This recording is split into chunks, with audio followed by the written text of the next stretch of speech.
Hello, my name is Susan Garnett, and I'm working on a Government and You project for contributing to society for College for America. I'm going to interview a few people to find out what they know about our government and how much about it they know. Let's see what they have to say. Please name the three branches of the United States government. The executive branch, the legislative branch, and the judicial branch. He got that one right. And can you please explain what each of those branches do? Yes. The president is the commander in chief, and he has the vice president. He has a cabinet that he appoints when he's elected office. He serves 4 years. The judicial branch is made up of like the Supreme Court and lower courts, and they determine what is constitutional and what's not. The legislative branch is made up of the Senate and the House, and together they create laws. That was close, Sarah, but let's see what Sam had to say. The executive branch executes the law, the legislative branch creates the law, and the judicial branch interprets the law. Sam is correct again. There are three branches in the United States government: the executive branch, the legislative branch, and the judicial branch. The executive branch is made up of the president, the vice president, and the cabinet, who's appointed by the president, and they're in charge of enforcing laws. The legislative branch is made up of the House of Representatives and the Senate. Together, they make up Congress. Congress is in charge of making new laws and changing existing ones.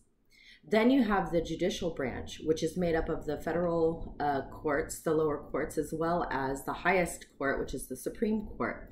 And they're in charge of evaluating or interpreting the law.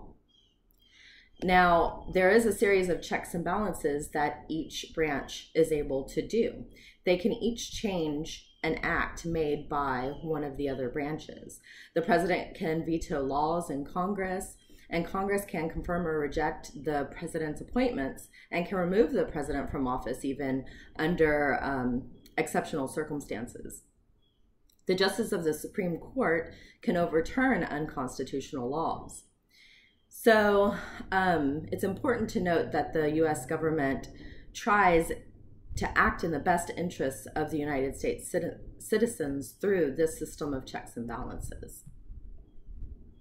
We have two major political parties in the United States, the Republican Party and the Democratic Party. Can you name a third?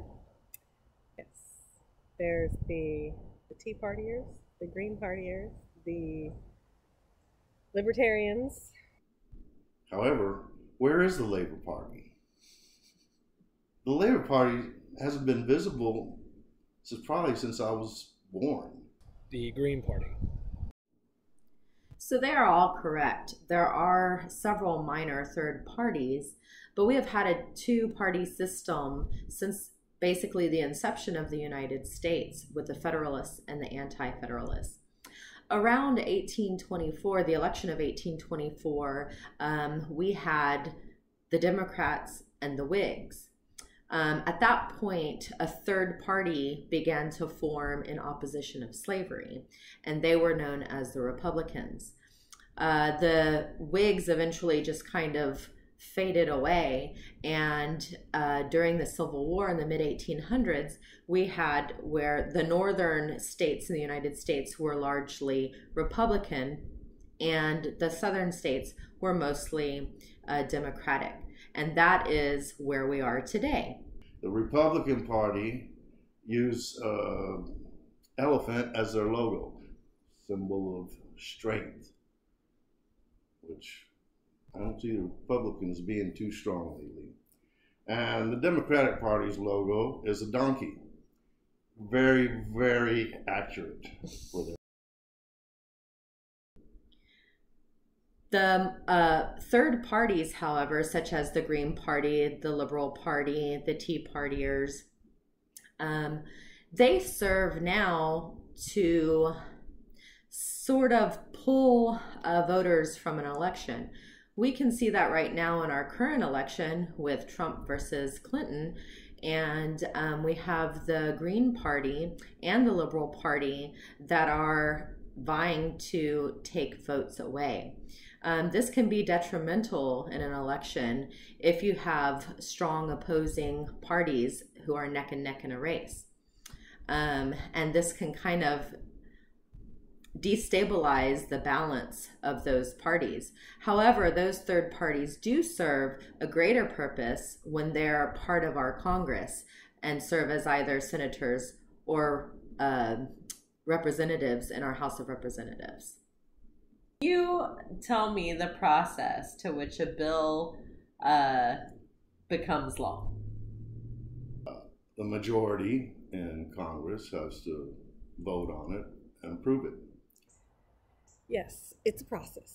And a member of Congress, like the House or the Senate, somebody will write a proposed law, which is a bill. Usually they have a bunch of people working on it. It's a committee. They vote on it. Eventually it reaches the president's desk and he can sign it or refuse to sign it and veto it. And then it would bounce back to the Senate and they can vote on it again. If they override with, I think it's 2/3 votes, they can make it a law anyway. If they don't, it's just squashed. No law. Okay. Thank you. Let's take a closer look at this infographic as I walk you through the process of how a bill is created and passed into law. Almost anyone can create a bill, from a member of Congress, the American people, the president, and as well as lobbyists who work for special interest groups. But only a member of Congress can actually sponsor a bill and introduce that legislation. If they do decide to, then it will go to a work committee who will analyze the bill and make amendments to it and decide whether it has the capacity to actually be approved or not. If so, they put that bill on a calendar and then it goes to Congress for a debate. Congress will then make any amendments they see fit. Sometimes it will be referred to a conference, which is kind of like another committee that will try to get these different versions matched up. At this point, the House could decide to not pass the bill into legislation, or the Senate. And if that's the case, then the bill dies at this point. If not, then the bill will move on.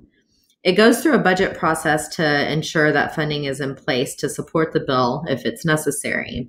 It could then go through another work committee, at which point they'll decide that it could be tabled for another time, or it could completely fail. If they decide to pass it, they will have experts create a report in support of the bill, and then it will be debated a final time.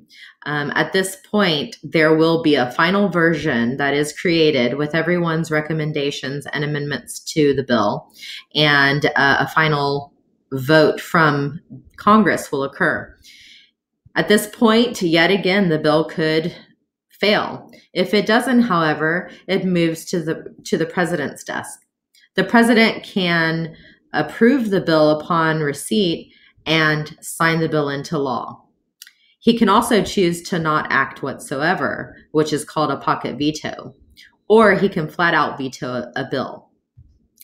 However, the bill could fail if he vetoes it, but if Congress decides that they want to do a final vote and 2/3 of the majority of Congress want to pass that bill, then they can override the president's veto and the bill can become law. So it's a big waste of time and money for the taxpayers. Okay. Or is it? This concludes my report. I hope you enjoyed the video. Thank you.